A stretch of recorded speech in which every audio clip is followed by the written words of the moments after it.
So I wanted to tell a humor story about Appalachian language because I did not realize that I had different words for things outside for things other people have. So in Appalachia, you don't get chased by wasps; you get chased by waspers. And I can't really find much about this, like in books and stuff like that. It's just one of those words where it's a dialect thing and it's just different, and maybe people don't really notice it too much. But many of you who live in Appalachia, you might remember parents or grandparents using the word Waspers.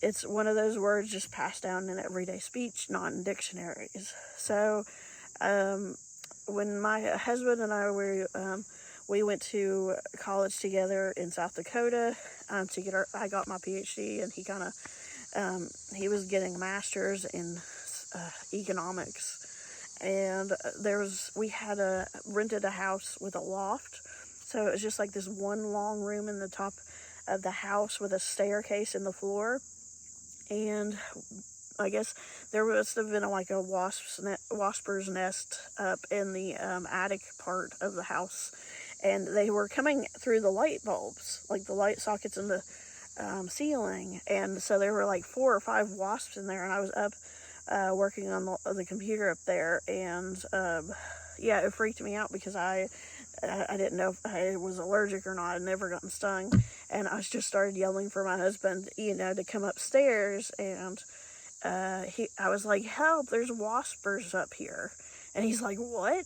And he just kept yelling, "What? I don't understand what you're talking about." And I was like, "There's waspers up here," and he just was really confused.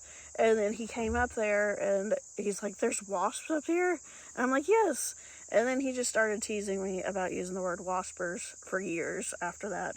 And that's the first time I ever noticed that I had an Appalachian dialect. Because I did not realize that, I didn't even realize that I called them waspers. It was just a normal part of everyday language, and it's what I was taught to call them growing up by family. So it was just normal.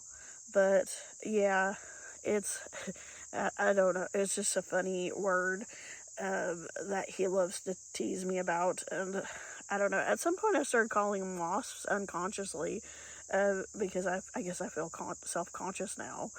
But they're always going to be waspers. Does anybody else know that word? Does anybody use that word?